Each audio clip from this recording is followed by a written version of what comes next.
Welcome back to Access Channel Comics. Big news happening this week, as it usually does in the entertainment business. That's the great thing about it. And this big news is in reference to DC Comics and The Rock talking about the Black Adam character. Now, we have been talking about this for a very long time. Back in 2014, Warner Brothers was in negotiations and talking with The Rock about playing the Black Adam character. We also heard about the Shazam movie coming out in 2019, but that was in the early part of the DC Extended Universe schedule. As we know, movie schedules change, whether it's a shared universe or not. And then you remember, even on Marvel's side, sometimes things change a little bit, and things, understand they try to change them for the better because it fits the schedule better. But this news, I really like this, is because The Rock recently met with Warner Brothers and DC Comics for two huge meetings, and things have really turned out to be very successful with those meetings. And it's been announced that there would not just be one movie based off where Black Adam will be in it, but he's most certainly in the DC Extended Universe. Black Adam will be having his own movie as well as Shazam also. So you can expect to basically see The Rock in both movies. But the cool thing about this is I really like this because they're fleshing out the character. Sometimes with movies, it's hard to flesh out characters a little bit more than it is in television, because with television, you do have weeks to build up towards something. With a movie, you have 2.5 hours, maybe 3 hours to go over characters. That's what I really love directors like Christopher Nolan so much, and Martin Scorsese and some others, because they're very good at fleshing out characters even in one movie. But sometimes people are not always able to do that, and that's not exactly their fault. But with this is a good way to flesh out the character Black Adam. Everybody, a lot of people in the comic book community, which is a lot of us, know who Black Adam is, but when it comes to mainstream, may not know who he is.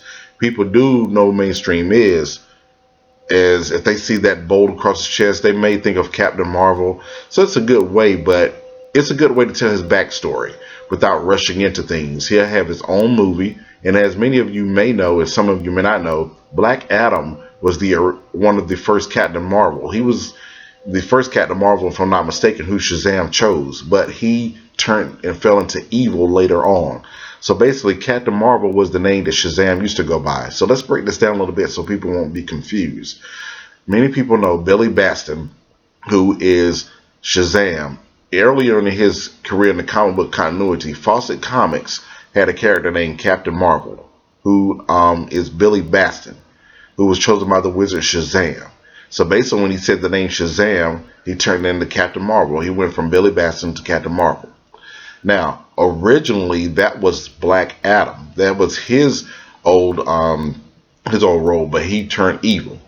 Now, Billy Batson became that Captain Marvel later. But Fawcett Comics ran into some competition with DC Comics, where DC pressured them to start putting out the Captain Marvel comic books, because they felt like it was a kind of a blatant ripoff of Superman.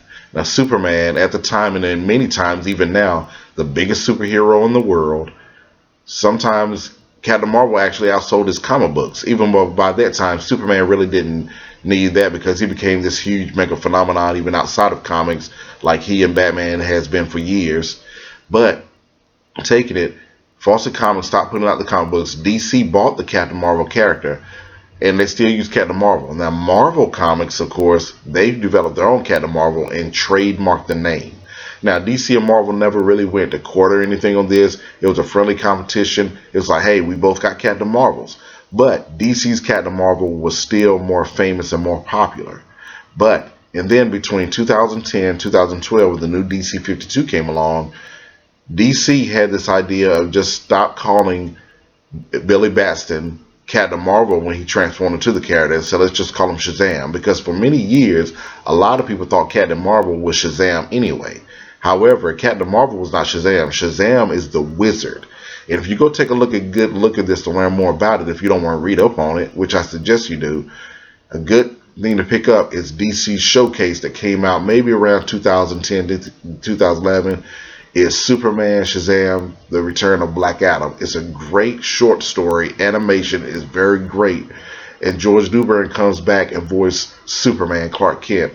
Many of you may know George Newbern because he voiced Superman on Justice League Unlimited, The Batman, and Superman vs. the Elites. And sometimes he voices them pretty well. And actually, he's my favorite voice actor of Superman.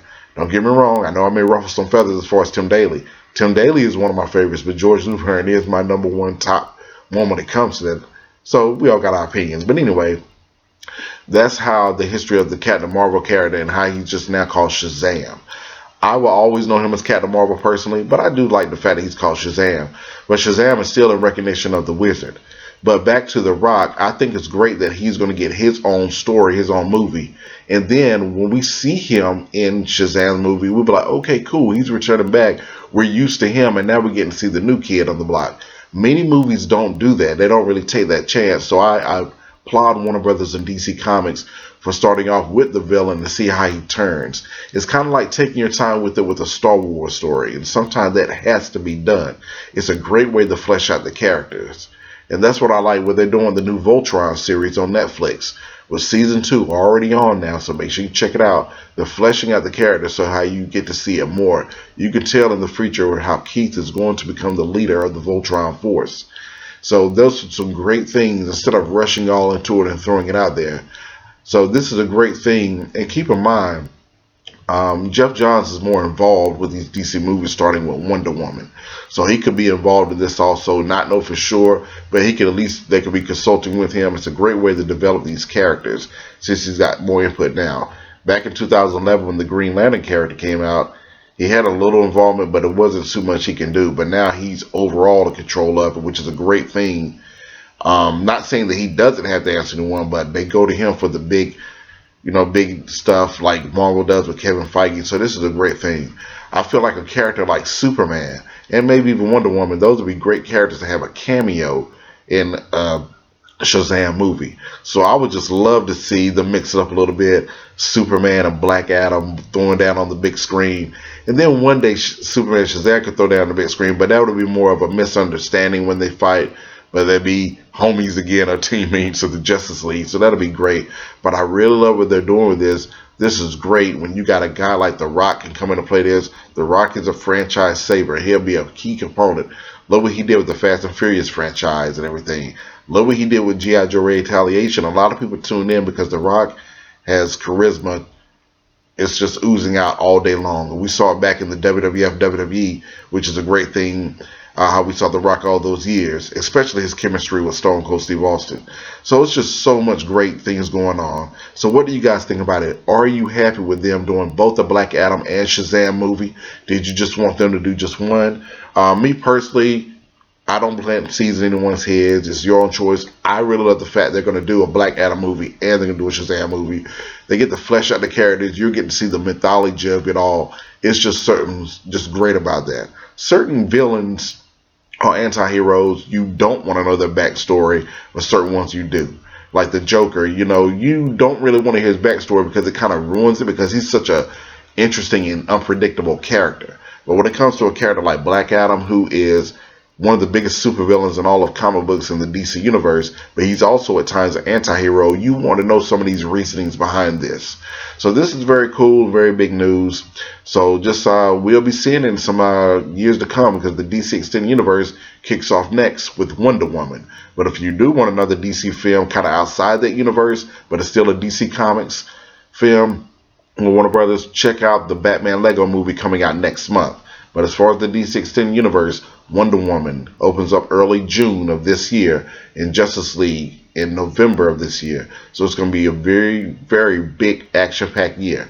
But anyway, put your comments at the bottom about this this episode and what you think and everything like that. Click that subscribe button, and we'll see you next time in Access Channel Comics, where there are many. There are few, but there are none like you.